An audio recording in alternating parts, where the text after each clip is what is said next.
Here we go. So you should be able to see a logo for the Norfolk and Suffolk Innovation Network if someone can give me a nod. Yes, right, good. So we've got this joint, for those who don't know, we've got a joint network between Norfolk and Suffolk counties, so quite large rural counties. And we decided to do it together because we can share and learn from each other as we go. But basically, it is and will continue to be, hopefully, especially if we get more funded, the largest free-to-use public sector network in the UK. And what we mean by that is absolutely free, like some other people have said on the call, that anyone can use it, whether you're a school, a university, whether you're a business, whether you're public sector, health, or whatever, anyone can use it. And the reason we can keep it that way is A, because we want to kickstart innovation in the region, but also I run the network service for Norfolk County Council. I run the IT service, and as part of that, I can help support the network using that team. So that helps us, but it's funded by a local enterprise partnership. I won't talk about the technology, but basically we've got a network of 220 gateways, and we've labeled them external and internal. So 220 external gateways. We're still rolling them out in Suffolk and some parts of Norfolk, and 50 internal gateways, which we are starting to put into key locations like business parks to help people experiment with the technology. And we've currently got a dialogue going with the University of East Anglia, because we're putting some gateways on their buildings, and we want to put some gateways internally for them as well, so students can play with them, and I mean literally play with them, so they can get used to the technology. So there's Norfolk. I haven't got a map of Suffolk today because sometimes I talk to Norfolk people, but anyway, there's Norfolk, and all of these little lightnings that you can see here are where our gateways are currently. So this isn't the plan, this is where the live ones are.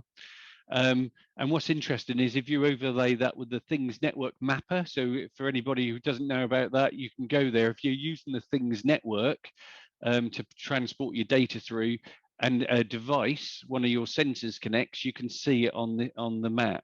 So on the right hand side there, that shows a circle, the most distance coverage from any gateway, and then it draws a circle around, so it gives you some sort of coverage.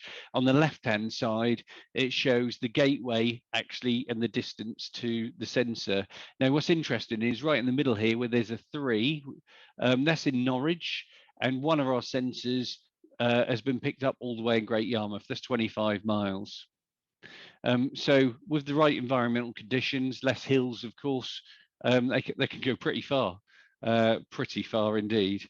And just one other point to note, this big long one that comes from the left of the screen all the way across, that's because an air balloon with a sensor on, it was sent over from Europe, and it floated across the UK, and that sensor was connecting to all the different gateways. So obviously that puts a bit of a skew on the data. So that's what you can see, and you can see we've got sensors all over the place. That's why there's lots of purple lines. Our headline one at the time, when we first did this, was in 2018. When we first put our gateway up, we got a highways team to put some sensors, temperature sensors in the highway. And we thought, do we want to close roads to do this pilot? Now let's do it quickly. Let's choose some car parks next to the road. So the top right diagram there is where we've put a temperature sensor in the road. It's cabled up to the lamp column, and then there's a temperature sensor there. And it just straight away started giving us twice as much data as we had from our professional £30,000 weather stations, and they were costing us a couple of £100. It really does work. So much so that we've then rolled them out at Yarmouth and Kings Lynn, and we're now looking, because it's saving us money at the business case, to not have these expensive weather stations and go with flooding the county with these sensors instead. So that's great to hear small businesses starting up and startups doing this technology, because actually that's where our economy can grow, and businesses in your region can start building and supplying these devices. Here's a dashboard from our temperature sensors for the Great Lorries. So those red bubbles are where the sensors are in Great Yarmouth. We've put 5 in there, and then 1 control sensor near the weather station. These slides will be available afterwards anyway for you. But as you can see, with this, when it's live, we've got live temperatures. I've just taken a screenshot here, but that's in use all day, every day throughout the winter, as you'll probably appreciate. But what might be more interesting to you is we've got a company called who work called Ben Burgess, who are based in Norwich, that sell agricultural machinery across the UK. Now, they just happened to be near us, and we bumped into them at the Norfolk show when we were talking about this technology to businesses.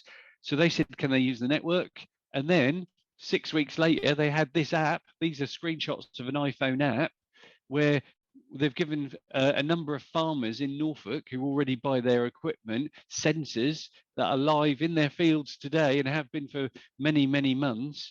An iPhone app where they can monitor their crops and tell them when to spray their apples and what's the dew point on the leaves and what the air temperature is, all the stuff I don't understand about farming, but it's available and working. So they went from nothing to an iPhone app using the network we've put in 6 weeks. So when I probed that, they already had a number of sensors that they couldn't collect data from, and we've transformed that for them overnight. So they're a big commercial organization, and they're now following our network round. So as we roll out more gateways, they contact more farmers and get them on board. That is a commercial offer, and they have, and they're making money out of it. This pre-COVID was our innovation centre, so I set all this up. But basically, we've got temperature and desk monitor sensors. So that's one of them under those desks. And then we had a dashboard, whether they were busy or free. So it's quite relevant now when we're thinking about putting people back into buildings or allowing people to go back into buildings. Obviously, this was a prototype, a mock-up. We found when we first did it, it was troublesome, didn't really work. Then those sensors, they're got a firmware update, so software update, and then suddenly it burst into life and it was really reliable. So unfortunately, we've closed our innovation centre now, but I just thought I'd show you that because it is relevant in this time. And then that's the sort of data we get from those sensors. So you can actually say a desk's been occupied 10% of the day or 50% of the day, and link it to things where you can book them. What is relevant to COVID, though, is we've got an old RAF base in Norfolk called RAF Coltishall, and we had to set up an emergency mortuary in Norfolk to take bodies as the hospitals overflowed. And what we needed was a solution to monitor the morgue and make sure we kept them at the right temperature. So we got a local business, a startup business, to come in and put some sensors and come up with this dashboard. So this is live now and still operating to help us monitor that. And we found that really useful. That took about 3 to 4 weeks to get that from idea to selecting the company to getting them to do it. So that worked really well. The other thing around use cases is we found there's so many you have to pick and choose. So on the left are the ones that are all deployed. There's more than that now, but I'll tell you about that in a moment. In the middle are ones we've got in feasibility, so they're ones we're actively working on, and on the right are others that are to be explored. So our list is longer than everything on this slide, but these are the ones that are in the pipeline at the moment. So where we've got walking trails, we've got sensors to count people walking on those trails, and then we can then direct investment onto the trails that are used more. We've got some of these sensors on our river ranges on the Norfolk and Suffolk Broads, so we can map out the network around there, because we've started to put sensors on bridges for impact and water levels. There's been a couple of cases in the last few years where people have got the head stuck between the boat and the bridge because they haven't worked out the height of the water. So not familiar holidaymakers and that. But what is more interesting than all of that is the latest one we're working on, which I'll show you in just a second. But this slide for me puts everything in a nutshell, okay, of what's possible.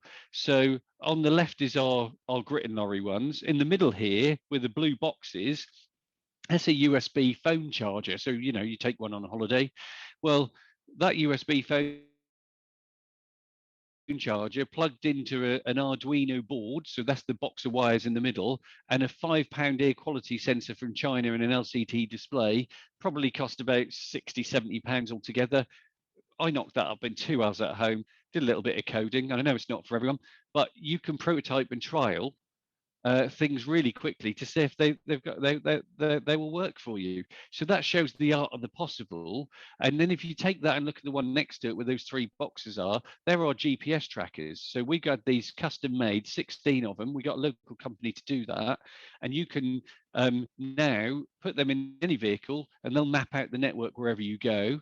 If you press the red button, that'll say, have I got a signal right here? So they'll allow us to do that. If you don't press the button, every couple of minutes they'll send a sense to say I'm here, so we know where they are. So initially we got that to map out the network like Google Maps did with the cars around the UK.